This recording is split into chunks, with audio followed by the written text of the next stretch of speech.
Mississippi Delta and raised all over old Blighty.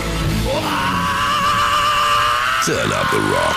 Planet Rock, the UK's classic rock station. Hello, I'm Guy Pratt. You might remember me from my work with such bands as Roxy Music, Pink Floyd, and of course, Gary Lineker's Japanese football record. But it's the middle one that I'm here to talk about. 40 years ago, EMI Records released an album which launched onto an unsuspecting world a band who had changed the way music was recorded, played and displayed forevermore. The album was Piper at the Gates of Dawn, and today I'll be talking with one of the four visionaries who created that groundbreaking record, Richard Wright. Now, it just so happens that Rick is also my father-in-law, so rather than go into a cold grey radio studio, I popped round his house. We drank tea, which I had to make of course, and talked about Piper. I started off by asking what he remembers most about making that record. My general recollection was it was our first album. We'd already done Arnold Lane as a single, but incredibly exciting time actually to go into the studio, because we were on a huge learning curve at that point, and my memories, it's very curious because I've just recently read a interview with Norman Smith, who did the album, and produced the album. We all have our memories coloured, if you like, and I always thought it was the wonderful, most happiest time that one of the happiest times I spent in my life is recording this album. For Norman, it was a bit different. But the answer to your question is it was incredibly exciting that we're going to Abbey Road and making our first album. So were you still quite intimidated by the thought of being in the studio, especially such a legendary one? No, I don't think we were intimidated. I think, well, I speak for myself, incredibly excited about actually going into a proper studio and EMI allowing us to record this album. And is it true that when you went, it was at the same time that the Beatles were doing Sgt. Pepper's? Yes. And so did you get to pop into any of those sessions at all? I seem to remember, I think, I'm sure I heard A Day in a Life going on while we're doing our sessions, which is one of my favourite tracks of all time of the Beatles. And we certainly, I know Paul McCartney would pop in and come into our studio, only Paul, and one day we were invited into the Studio 2 where the Beatles are doing Sgt. Pepper, and I'm not sure which track it was. What was it? What was the name of Lily? No. Rita? Lovely Rita? Lovely Rita. I think they were doing that when we went in. And they were all very nice, and John Lennon was my hero even then, as was Syd's actually. And he was very kind of cool, but Paul McCartney was extremely nice and would come back into our studio, and so it was pretty amazing that we are doing our first album, and I think the Beatles are possibly creating one of their best albums of all time. And how was Syd at this point? We say he was probably kind of peaking, wasn't he, creatively? Or? He was still well. I think he was in the process of getting ill, but sure, he was so creative, and he was writing the most amazing songs. Norman Smith was introduced as our producer, and you were telling me that's someone who's basically was assigned to you by EMI. Yeah, right? yes, you had no and the situation was that we were signed to EMI. You need a producer. I mean, people who are now today seeing how the music business works will be quite surprised how different it was in those days. You had to have a producer. Now, we had a clear idea what we wanted to do, and the EMI producer, which happened to be Norman Smith, which helped us a lot, had also a clear idea of what should be done, which is to make as many hit singles as possible in an album. Right, because no longer than 3 minutes long. And so his role was to try and get Syd's songs into some kind of shape that would be able to be played on the radio. Right. The band had no intention of doing that. So already there was a conflict. Because some of these pieces are, like Interstellar and what have you, are pretty much about the longest things committed to record at that point, aren't they? Well, outside of classical the interesting music. thing, I mean, I only listened to this album about 3 weeks ago in its entirety, since it was released, because obviously it's 40 years it's being released again, and I hadn't really listened to the whole thing, and it's quite interesting because there's all these wonderful bizarre songs of Syd's. There's also the live performance, like we played at UFO, which was Astronomy Domine, Power, Tok H, Interstellar Overdrive, which is how we actually played live, and then we never played Syd songs live. Oh, right. Basically, You just did those big jam things. As you know, Arnold Lane was the first time. That's right. It was on David's tour. That's right. And it had never been played live before. That's right. So essentially, what we're saying is that is that the band that they were trying to get onto this album is a completely different band. To EMI wanted, yes, EMI wanted another pop band. The producer, Norman Smith, was trying to find a hit single. Right. Of Syd's songs. I mean, we'd already done... Well, See Emily Play, interesting enough, was recorded at the same time. It wasn't on the album. Yeah, that's very noticeable. And absolutely. So we were going against the whole way things were done in those days. Syd's way of writing songs was pretty unique. He would write from lyrics, first of all. He wouldn't think of any time signatures, so he would sing words and put the rhythm to the words, and then you have to put the chords behind it. You're a musician, so you understand this. Having had the thrill of trying to play dominoes a few times, I know exactly. Dominoes, exactly. So there was no real time structure to a lot of his songs. So part of the problem, actually, was for all of us, was how to put Syd's songs down in some kind of time signatures. So Norman was constantly trying to do that, and Syd was only interested in the rhythm of the words, and his chord, as you know, his guitar structure behind would just go with the words, which made very interesting way of recording, I have to say. I'm sure. Well, all right, let's have a look at it then. Yes, let's have a look. Right, Astronomy Domine, song I know and love very, very much, which of course we played as an opener on the 1994 Pink Floyd tour. And I actually remember, because we did a live recording of this, which was for a B-side of a single, and I remember we had to fix some vocals. And I did actually sit with you in a recording studio in Florida and ask you the question I'm about to ask you, which was, because having just redone these backing vocals, I said, Rick, what did you say to Syd when he came in with these lyrics? And your response then was probably, that's great, can you make it a bit weirder? Well, is that what I said? That is what you said. And they are pretty weird. And that fantastic mad chord at the end, in the little break after the chorus that you came up with was, I presume you came up with the kind of the horror movie chord. Oh yes, the diminished, whatever it is. G demolished. Yes, that from my, yes, it was demolished chord. Yes, that's actually, that chord is probably from my jazz background.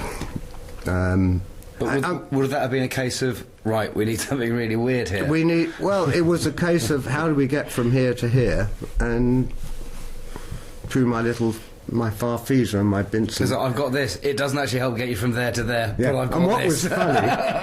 what was funny was that actually recently I saw some recordings of live French TV doing Astronomy Domine. All right. And I did a completely different chord at that point.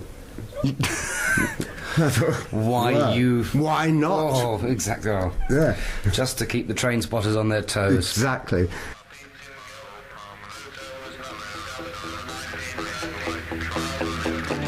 Was astronomy just an interest of Syd's? I mean, it would seem to fall in the realm of... this is it. I have no idea whether he was interested in astronomy, or I have no idea. And I didn't know some of these planets existed. They're moons.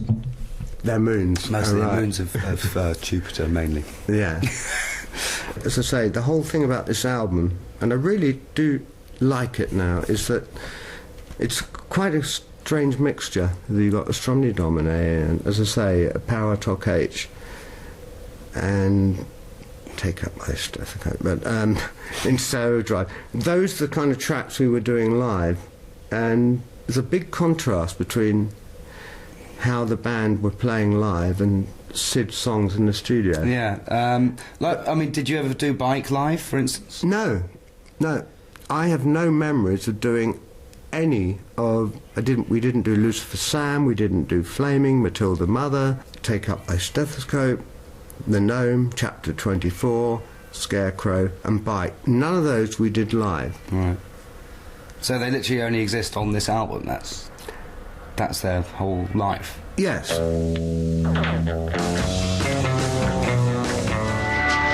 Rick, something that's worth bringing up is that after 40 years, you finally are getting the recognition you've long deserved as you finally get a vocal credit. On this album? On this album. Okay. And you have a theory about why you didn't have one? My theory is that in those days, only people who got vocal credits were the people who sang the lead. Mm-hmm. And so anyone who would do backing vocals or harmonies weren't recognised. And so on the original one, it was Syd Barrett vocals and Roger Waters vocals, right? Now, Roger was on it because he sang Take Up Thy Stethoscope, right? Now, I did all the backing vocals with Syd. Because Roger had one song that he sang lead, he got vocals. And when we were doing the booklet for the 40th release, organ and piano, yes, and I said, well, hang on, I sang all the backing vocals with Syd on all the songs. Astronomy Domine. I was like, actually, it was 2 leads in Astronomy Domine. Yeah, well, there's a lot of harmonies on there. Right. So I said, can we change it? And no one objected? No, not yet. This is Planet Rock. I'm Guy Pratt, and together with Rick Wright from Pink Floyd, we're exploring The Piper at the Gates of Dawn, 40 years on. After the break, more from the album and more from Rick. But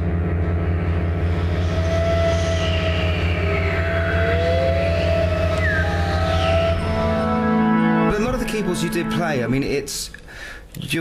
You had kind of, there's that slightly Arabic, slightly... Yes, and there was, but it seems like within pop music you had, and especially as you were essentially a jazz musician at this point, that you had no real reference point for that. I mean, this was, you were coming out of nowhere in the same way that Syd was. Yeah, we were both, yes, that's true. And so, I mean, I had a farfisa, and in those days, anyone who played keyboards wanted a Vox Continental.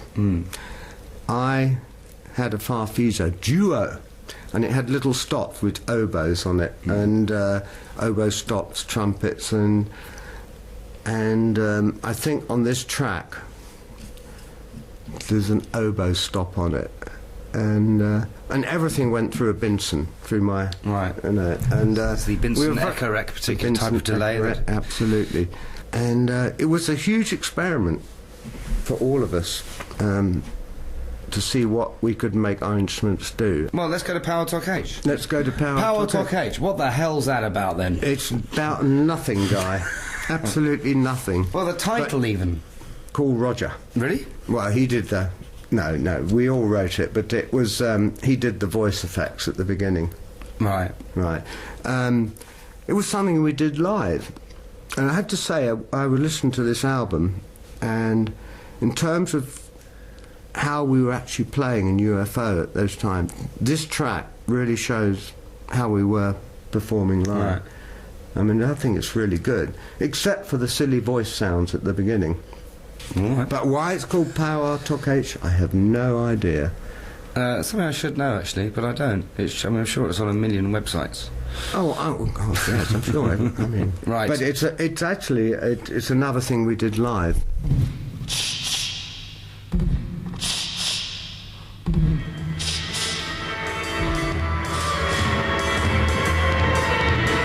Right, take up my stethoscope and walk. This is Rogers. Yes. Sorry, Roger, but I just felt, I mean, already myself and Roger also wanted to write songs, and he put this song on. I don't think it's his best song he's ever written. Right. And it seems a little bit out of place on the rest of the album, for me.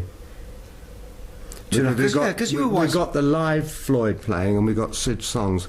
This one kind of, it doesn't quite fit in with the rest of the album. And I'm sure Roger actually would agree. Right. I'm sure he would. I'm not saying bad writing or anything, but it just doesn't fit in with the rest of the album. I think he's got enough of a catalogue now to be able to accept stuff like that. Yeah. So, and I have a vague memory that I had so much enjoyment making this album, but I wasn't very fond or happy doing this song.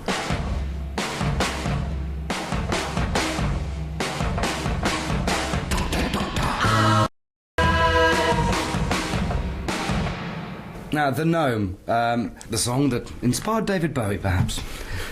Possibly. All I know from David Bowie was that, like, when he played with us in the Albert Hall, I'm saying, he said the biggest influence that Syd was that it showed him he could actually sing in an English accent. Right. And also write about things that are English, if you like. And so he went and wrote Life on Mars. And then he wrote Life on Mars. Wonderful track. Yes. I mean, I have to say, as we're talking now, I'm looking at his lyrics, and they are quite extraordinary. I think about where these lyrics came from and what kind of mind was thinking of this stuff. You know, it's quite extraordinary. Well, my personal thought is that a lot of it seems to be someone trying to sort of process their childhood. And yes. Kind of package it up, and it's so that they can move on, don't they?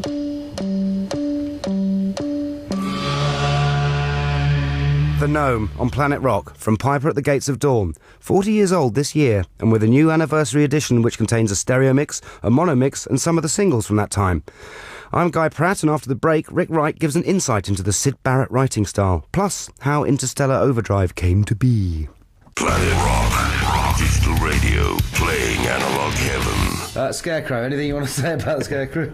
No, that was a weird song, wasn't it? Black and green scarecrow, as everyone knows. It's just like the whole rhythm is down to the words. Yeah. And it was like he wrote the tune with words and then thought where to put the chords behind. And it's fascinating, actually.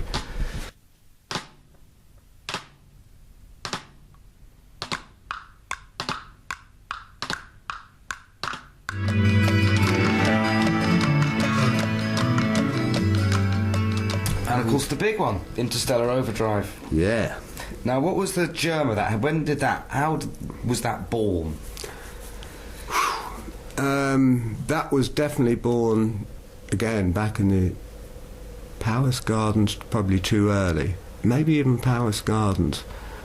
And I know it actually started off with the guitar riff. And that came from Syd. And then it was an improvisation.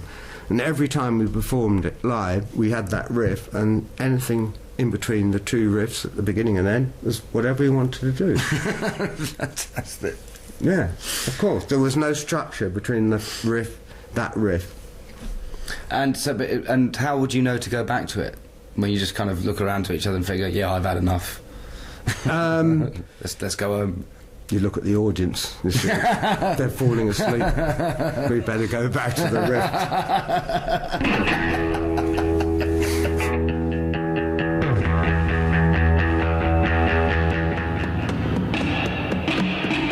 Bike. Yes. Fantastic. So, which is quite interesting, was it when, at the recent the Syd Barrett tribute show, where kind of that was the sort of do they know it's Christmas moment. Yes, I know. And actually that show was really good. That is interesting. Bike thing is because that's the first time we put, like, at the end you got these sound effects. Yeah. And tell us about that. That may lead us on to what we got into later, like the clocks and stuff. But so tell us about the end of Bike.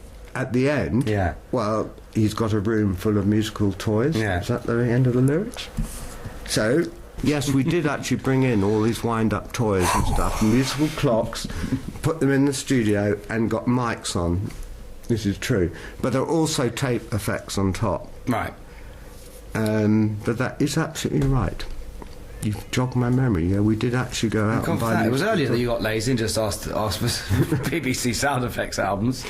Oh, anything with a church bell on it? Okay, quack, quack, quack, quack, quack. That came from the BBC's, the EMI sound effects. The duck hunt. The what? The duck hunt. On the end of this is, you can hear a quack, quack, quack, quack, quack, quack. That's from EMI had all these sound effects, and one of them was a duck hunt. And you would hear the duck going quack, quack, quack, and then silence, and then quack, quack, quack. More silence, and quack, quack, quack. Quack! And like this, okay. And so we got the quack, quack, quack from this sound effect and put it on the end of the spike.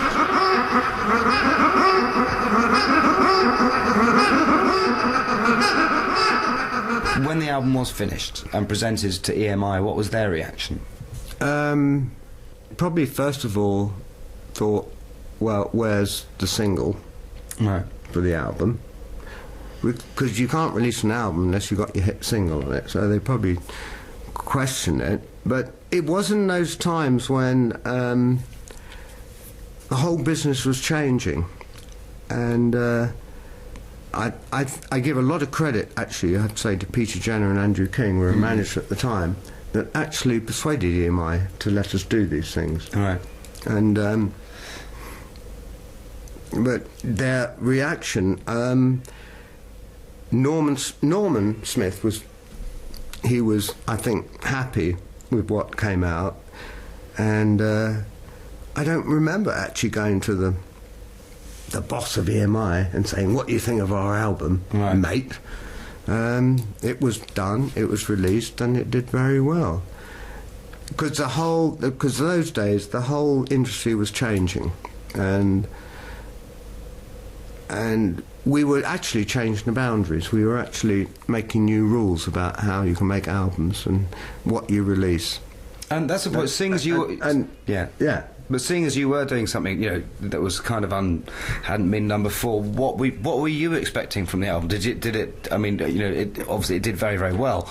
But did you think that's what was going to happen? Were you all thinking, yeah, this is a masterpiece, and we'll show? No, of course not. No, I mean, the only time we started thinking this is a good album, or this is going to sell, if you like, was Dark Side of the Moon. This one was just young guys. That's quite a few albums later, isn't it? I know. But young guys having fun, doing what they want to record, not being told what they can do, having a producer that's trying to help us and show us the ropes. And we had no expectations, Of course we wanted to be successful, like any band. It was a joy to make, I have to say, and it's very sadly the only album where Syd was actually working and being creative, which is very sad if you think about it. I've got a bike, you can ride it if you like. It's got a bus, it's a bell and bridge and things to make it look good.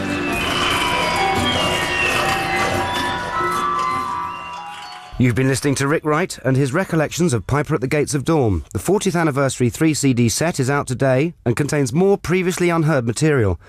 I'm Guy Pratt. Thanks for listening. This has been a Planet Rock production.